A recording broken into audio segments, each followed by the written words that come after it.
Olá, meus alunos do 8º ano, tudo bem com vocês? Que é a professora Geice para darmos início a mais uma aula de arte. Vamos lá? Vamos pegando o nosso livro e vamos abri-lo na página 51, onde nós vamos dar início ao capítulo 5, que tem o título de A Mágica do Teatro de Bonecos. Nesse capítulo, nós iremos trabalhar as unidades temáticas das artes visuais, do teatro e das artes integradas, ok? Nesse capítulo, nós iremos exercitar a criatividade por meio do teatro de bonecos, refletir sobre o teatro de bonecos e suas variações culturais e também compreender a origem do teatro de bonecos, tá bom? Então, vamos lá. Muitos foram os nomes do teatro de bonecos criados ao longo do tempo. Fantoches, marionetes, mamulengos. O teatro de boneco é uma forma de arte que está presente nas culturas do mundo todo. Iniciando a leitura, então, na página 51, diz o seguinte: a arte dos bonecos, mamulengos, marionetes, tem uma longa história e está presente praticamente em todas as culturas. Trabalhar com bonecos inclui a arte de fazer os bonecos, de montar as apresentações e de colocá-los em cena. Ser um bonequeiro pode ser uma meta magnífica, um trabalho muitas vezes relacionado a levar alegria a crianças e adultos. Existem grupos de bonequeiros que se apresentam também em hospitais, asilos, orfanatos, mediante patrocínios de empresas privadas ou como voluntários. Um dos caminhos para se chegar a essa profissão é por meio de cursos de arte dramática ou de interpretação. Há vários tipos de bonecos e várias formas de manipulação, que é a maneira como o ator bonequeiro realiza os movimentos do boneco. Entre os tipos de boneco, existem aqueles que possuem a boca articulada, ou seja, podem realizar o movimento de abrir e fechar, comuns ao movimento de falar. Esse tipo de boneco geralmente é o mais utilizado pelos ventrílocos, que são artistas manipuladores de bonecos que se apresentam dando vida e emprestando sua fala ao boneco. O ventríloco realiza técnicas que tornam quase imperceptível saber que o som é produzido por eles mesmos. O ventríloco oscarino e o boneco peteleco possuem uma parceria de 59 anos. Os dois foram considerados em 2016 Patrimônio Cultural e Material do Estado do Amazonas, como reconhecimento da participação de ambos no imaginário da cidade de Manaus. Oscarino é amazonense de Paraná, do Chiborena, do Rio Solimões. Começou na arte aos 15 anos de idade. Aos 20 anos, começou a se apresentar com peteleco, que foi seu boneco ventríloco. Então, a ventriloquia é a técnica na qual o ventríloco projeta a voz sem ter que abrir a boca ou mover os lábios, de maneira que o som pareça vir de outra fonte, que geralmente as pessoas pensam que o som está vindo da boca do boneco, não é isso? Então a gente pode ver que nesse capítulo 5 nós estaremos falando sobre o teatro de bonecos, né? Então vamos conhecer um pouco mais sobre a história dessa arte, dessa expressão artística. A história do teatro de bonecos é tão ancestral quanto a do próprio teatro tradicional.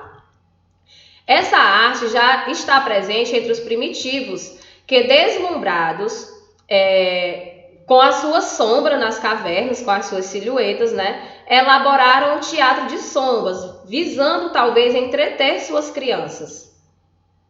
Desde então, o homem não estancou mais seu impulso criativo.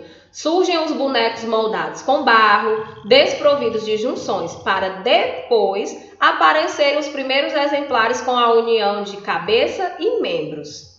O teatro de bonecos nasceu há muito tempo atrás no Oriente, principalmente na China, na Índia, em Java e na Indonésia.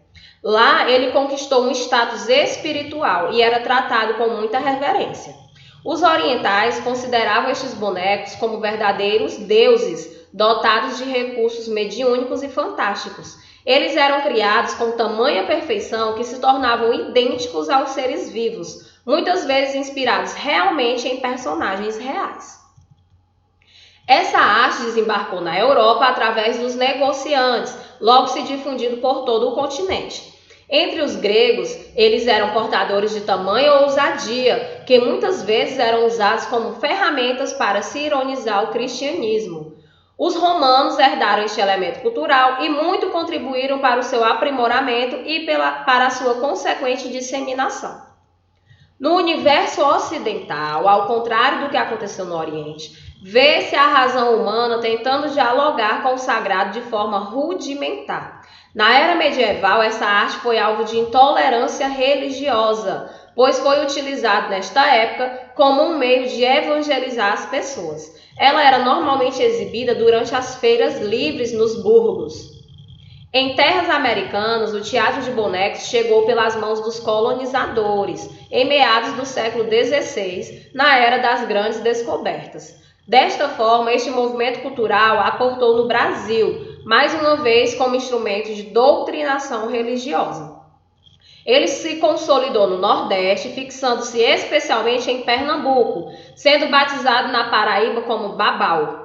Através dessa arte, os artistas podem transmitir ao público sua mensagem impregnada de temáticas sociais. A graça do boneco está em sua associação de movimento e sonoridade, o que encanta e seduz principalmente ao público infantil.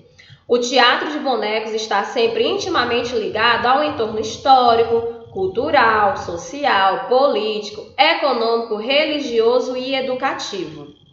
Em cada recanto do planeta, por conta da diversidade cultural, ele recebe um nome distinto. Por exemplo, na Itália chama-se Maceus, posteriormente substituído por Polichiné. Na Turquia chama-se Karagöz, na Grécia Atalanas, na Alemanha o Casper, na Rússia Petrushka, em Java Oyang, na Espanha Cristóvão, na Inglaterra o Punch, na França Guignol, nos Estados Unidos, Muppets e no Brasil, Mamulengo. O teatro de bonecos ganha existência nos palcos por meio do movimento das mãos do ator que o manipula, narra as histórias e transcende a realidade, metamorfoseando o real em momentos de magia e sedução. Mas ele também tem um alto potencial educativo, podendo se converter em poderoso instrumento nas mãos de um bom educador. Certo? Então, a gente conheceu um pouco sobre a história do teatro de bonecos. Nas páginas seguintes do nosso livro, nós vamos conhecer os tipos de bonecos, os tipos de técnicas utilizadas, tá certo? E conhecer as características de cada uma delas, grandes artistas que se destacaram nessa arte, dentre outras informações, tá bom? Então, não deixem de acompanhar as aulas, não deixem de aparecer nas aulas ao vivo, tá bom? Para você ter um maior conhecimento e ficar por dentro do que nós estamos estudando nessa aula tão maravilhosa que é as nossas aulas de arte. Um beijo para vocês, até a próxima aula. Tchau, tchau!